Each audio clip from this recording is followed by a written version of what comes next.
What's up, everyone? This is Elijah from the Side Hustler Society, and we're coming at you with another video in the Mastering the Gig Economy series. I guess I'll call it that. Work with me, I'll probably come up with something more creative in the actual name later. But yeah, this is the next part in the installment of that series. So if you've been watching this so far, we've been kind of building up towards something. These have been stacking. So we covered the best times to drive, whether it be food delivery or rideshare, to maximize the amount of money you're making.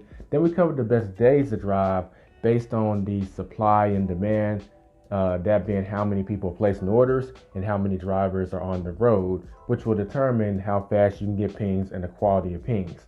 So we're going to build off of that concept and talk about the yearly cycles. You might be thinking, wouldn't the next logical step be to talk about the monthly cycles? But the monthly cycles don't really come into play here. Now, there are things that can happen during the month that influence demand, but we're going to put that in a different section. There's no consistent variable like throughout like the month where like week 4 of this month or months in general is more busier than the first week of the month.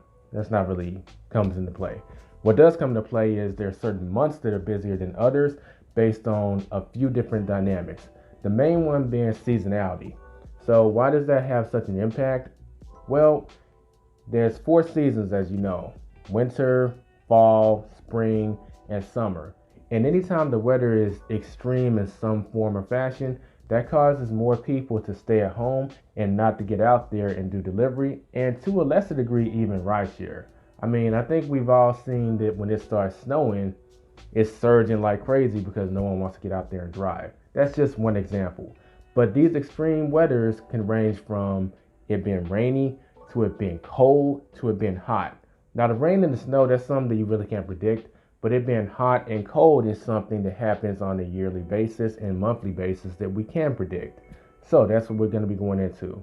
So I'm going to go through all these months, and it's going to be categorized in terms of how those seasons affect demand. But keep in mind that months in particular, they are subjective to your local economy. So everything I say here, take it with a grain of salt and use it as a guide to kind of pay attention to your own market, because some markets may be booming in a certain month where others may not.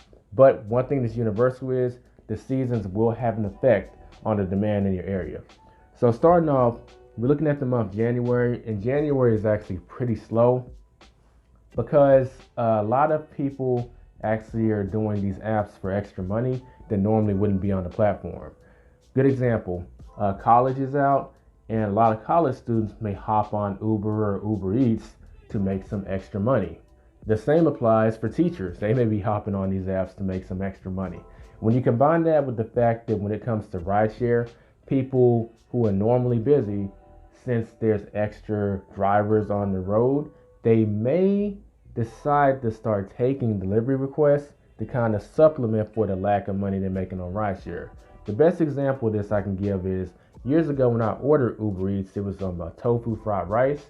The driver that brought it, and this was before the whole leave at the door thing was a thing. So when I saw the driver and got the food from him, he came in a SUV, and I'm pretty sure that car qualified for Uber XL. So why would he be taking a delivery request? Well, the only thing I could think of is it was in the month of January, so he was just trying to stay busy.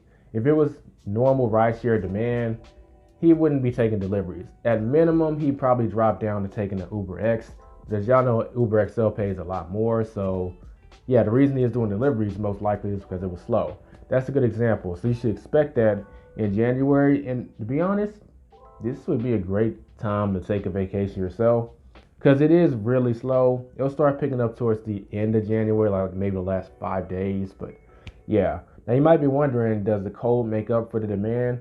Now, there are certain times in January where if it's very, very, very cold that particular day, it may bounce out to be normal demand, but you're still not going to see like a hot season in the middle of the cold, no pun intended.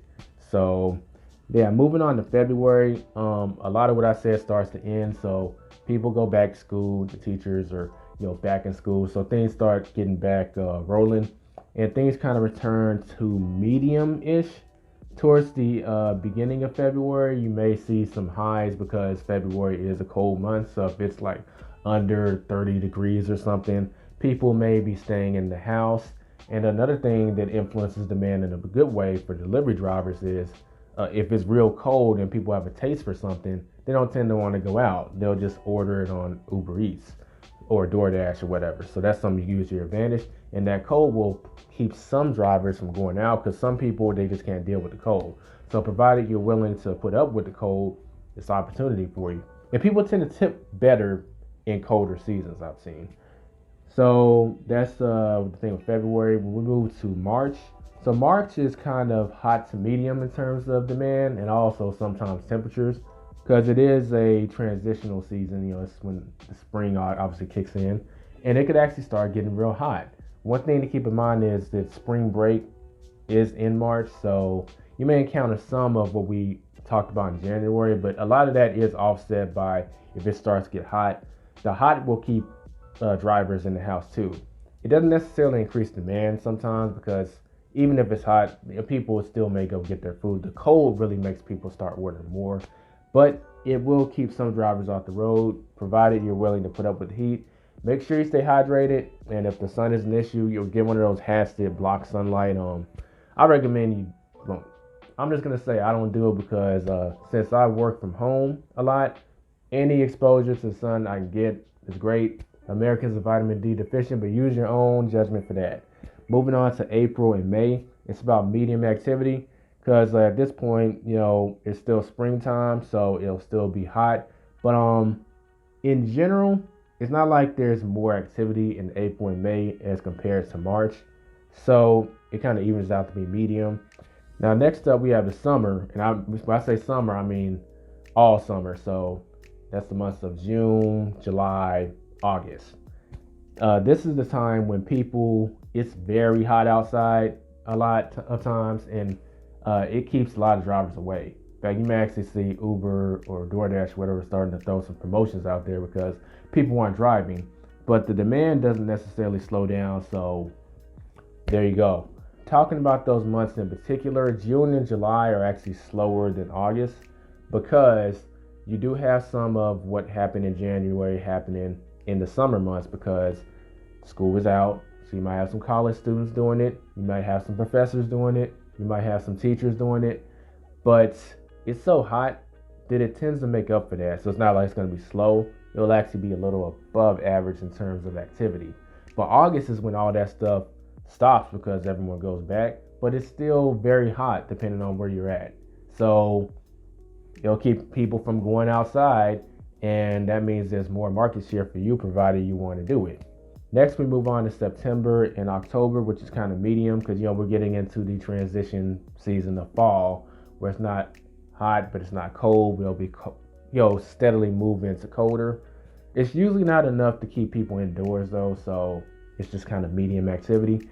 And lastly, we have the winter, which is November and December, and this is weather that keeps people inside because it's pretty cold. Like we already established, that's a great recipe for you to go out there and get this money. People tend to tip more when it's cold, so that's always a plus. Now there is a parentheses here, and that is the fact that November and December, they have holiday days in there. Anytime a holiday happens, and there's usually going to be some big feast among families, there's a little thing called leftovers. And instead of ordering like McDonald's from Uber Eats, they'll have like some turkey or dressing or something left over from that family function that they had. And that'll last a few days after the actual holiday. So we're talking about Thanksgiving, where after Thanksgiving, pretty much that weekend, you'll see a drop in activity because people aren't necessarily needing to order. If they don't feel like cooking, they can just heat up some leftovers. Same goes for Christmas. So that's something to keep in mind if you're going to do it. Honestly, the days following those two holidays, I tend to just not drive because I would actually categorize those days as being some of the slowest days of the year, period. But if you're going to do it, just keep that in mind. I also should note that the holidays themselves can be very mixed. I would say you need to experiment because there are going to be restaurants, a lot of restaurants are closed during Thanksgiving and Christmas, for instance, but there are some that are open. And a lot of drivers aren't driving because they're doing a holiday thing with their families.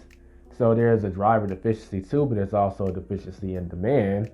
But sometimes there's enough demand to service you if you're willing to get out there. But there's no for sure way for me to tell you if that's going to happen or not. Just turn the app on, stay home, don't go nowhere, and just see what happens. If you get some activity and it's decent, go out there and do it, and maybe the app will keep you busy the whole day or a few hours. It's really random, but if you're willing to do it, it's worth experimenting with. I've had some holidays where I was actually busy the whole day, but most of the time, like, I wasn't getting any pings after like 30 minutes. This one I'm kicking back, watching Netflix or something, and I just turned it on just to see what happens, and nothing was coming through. So it might be worth experimenting if you want to do it. But that brings us to the end of the yearly cycle. So that does it for this video. Stay tuned for the next part in the series where I'm going to be covering sporadic events that could affect demand and how to know exactly what's going on so you can take advantage of them if you so desire. That's it for now. I'll catch you in the next video. And if you haven't done so already, if you're driving for Uber Eats or rideshare, if you have not checked out my audiobook, The Anatomy of Financial Success, click on the link in the description below where you can listen to it for free on Audible so you can be getting laced up on the financial game while you're making money from these apps in the process. Be safe and be profitable, everyone.